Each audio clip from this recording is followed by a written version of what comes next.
Imagine a baseball pitcher in the bottom of the ninth inning. He's completely absorbed in his pitching, time seems to stand still, and he's performing at his absolute best.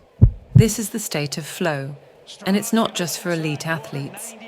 In this video, we'll show you how to harness this powerful mental state in your everyday life. Mihaly Csikszentmihalyi, a renowned psychologist, introduced the concept of flow as a mental state characterized by complete immersion in an activity, resulting in energized focus and enjoyment. Many of the things we chase give us immediate pleasure, like sleep, food, a Netflix binge, but only temporarily. Enjoying an experience like a creative hobby requires focus and intent rather than just passive consumption. This state leads to optimal experiences where we stop overthinking our actions and experience a sense of control. In essence, flow represents the pinnacle of human performance and satisfaction. Consider the wide range of people who have tapped into this state to achieve astounding results. The athletes who make seemingly impossible plays. Absolute left off here from Djokovic. Well, the Louvre is about 10 kilometers from here. And the artists who create masterpieces. In the following case studies, we will examine how Novak Djokovic, Salvador Dali,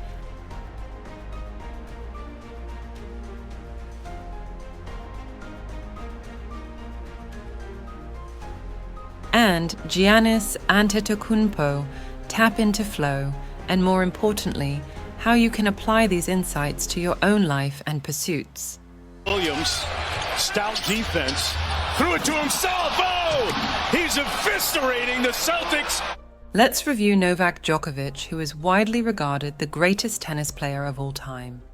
His ability to consistently enter a state of peak performance during critical times of the biggest matches has been a subject of much analysis and admiration. Djokovic's experience on the court aligns remarkably well with Csikszentmihalyi's components of flow. When Djokovic is in flow, his sliding backhands appear effortless, his decision-making instantaneous. It's as if his body and mind are operating as one unified system, without the usual separation between thought and action. This merging of action and awareness is accompanied by a loss of self-consciousness.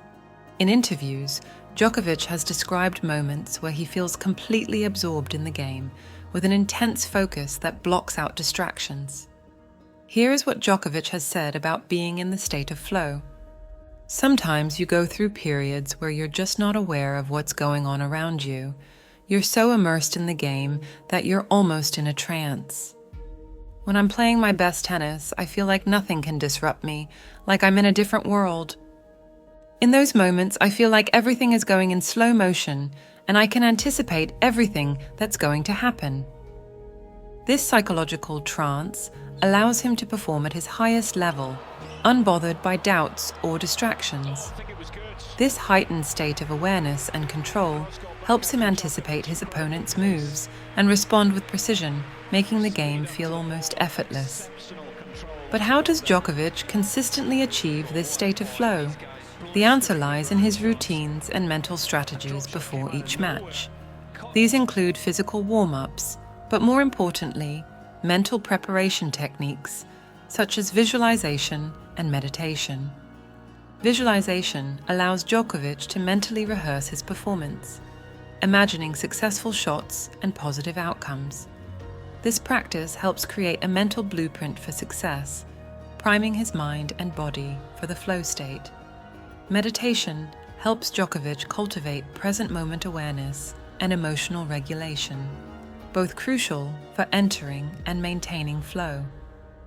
Another key strategy Djokovic uses is setting clear goals for each match and even for individual points. These goals provide direction and strategy, essential components of flow according to Csikszentmihalyi's research. The immediate feedback inherent in tennis, knowing instantly whether a shot was successful, aligns perfectly with the flow requirement of clear and immediate feedback. We now turn our attention to the realm of art, where the creative process often exemplifies the delicate balance between challenge and skill that characterizes flow.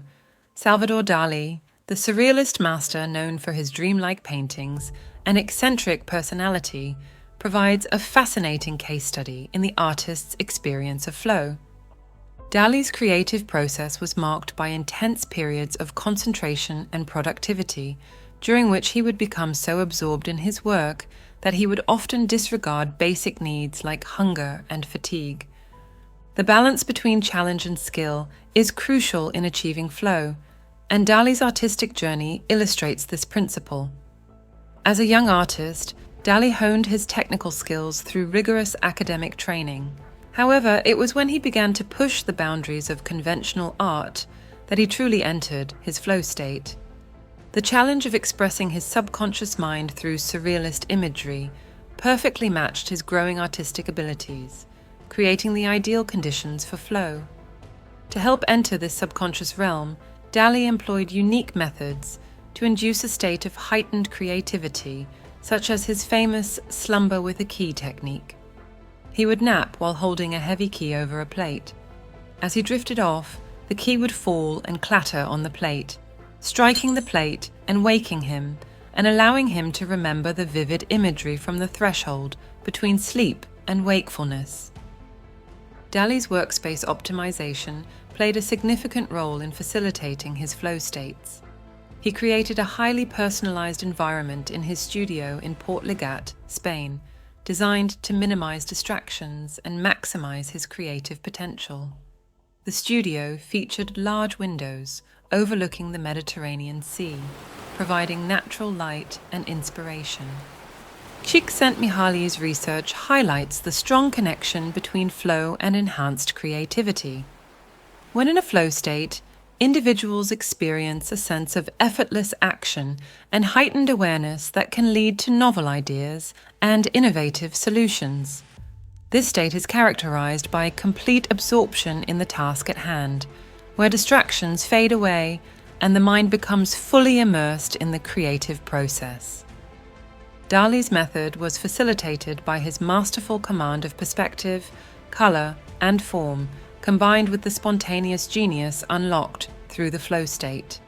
This creativity enabled him to produce his most iconic surrealist works, which are renowned for their unexpected juxtapositions, dreamlike qualities, and imaginative depth. From the world of professional sports emerges another compelling example of flow in action: Giannis Antetokounmpo, the Greek-Nigerian basketball player who has taken the NBA by storm.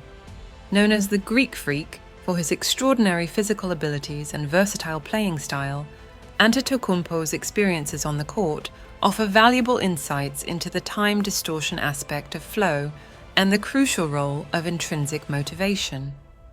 Here is what Giannis has said about being in the zone. "When I'm in the zone, I just let the game come to me. I don't think too much. I just play my game. I try to stay focused on the moment, not the past or the future. When I do that, everything slows down, and I feel like I can do anything on the court. Basketball is as much mental as it is physical. When I'm in the zone mentally, my body just follows." Antetokounmpo's description of entering a state where time seems to slow down during crucial moments in a game is a classic hallmark of flow, as identified by Csikszentmihalyi.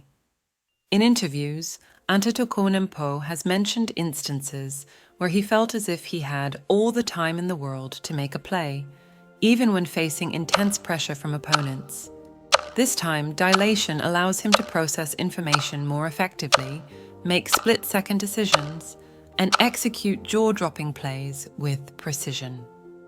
Equally significant is Antetokounmpo's intrinsic motivation, a key component of flow according to Csikszentmihalyi's research.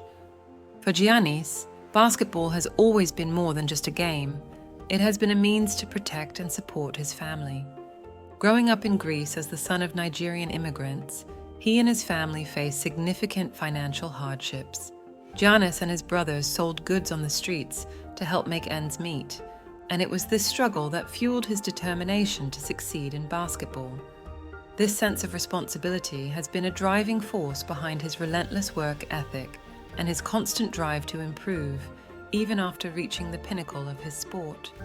Csikszentmihalyi's research noted that flow always pushed the person to higher levels of performance and led to previously undreamed-of states of consciousness.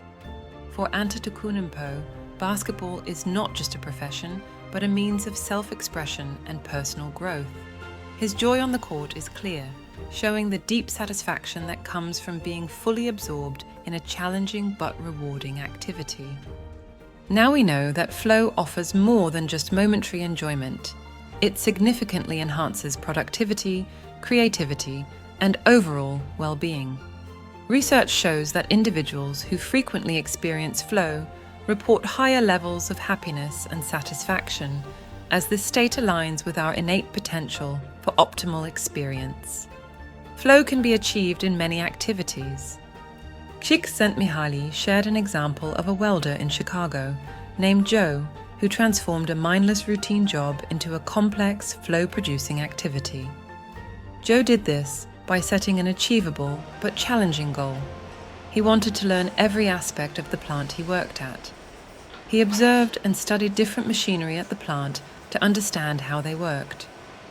Joe immersed himself in new challenges each day, which made his work satisfying. He mastered each new skill and was able to fill in for anyone at the plant.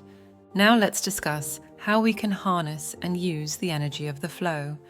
These strategies can apply to any activity. Whether you're preparing for an important presentation, working on a creative project, or facing any high-stakes situation, these strategies can help you access your own state of flow. It's crucial to identify activities that genuinely engage and challenge you. These activities should strike a balance between being difficult enough to require your full attention, but not so overwhelming that they induce anxiety. Optimize your workspace to minimize distractions. For some, this might mean a clean, organized desk. For others, it could be a studio filled with inspirational objects and materials. Cultivate intrinsic motivation by focusing on the inherent enjoyment and personal growth opportunities within an activity, rather than external rewards. This shift in perspective can transform even routine tasks into potential sources of flow. Develop a routine that combines physical preparation with mental techniques. Dali's slumber with a key technique is an extreme example, but simpler rituals like lighting a candle, playing specific music, or engaging in a brief meditation can serve a similar purpose. Set clear, specific goals for your performance. These goals should be challenging yet achievable. Create systems for immediate feedback. In situations where feedback isn't as immediate, consider ways to generate quick assessments of your performance. As we've seen through case studies, flow is a universal phenomenon with far-reaching implications. The core principles of flow, clear goals, immediate feedback, and a balance between challenge and skill offer a blueprint for peak performance and satisfaction in any pursuit. So what does being in flow feel like? You're completely absorbed in your activity. You feel a sense of control. You lose self-consciousness, but still feel a strong sense of self, and you lose track of time. It's worth reflecting on your own experiences when you felt these ways. How did you feel during those moments? What were the conditions that allowed for such deep engagement?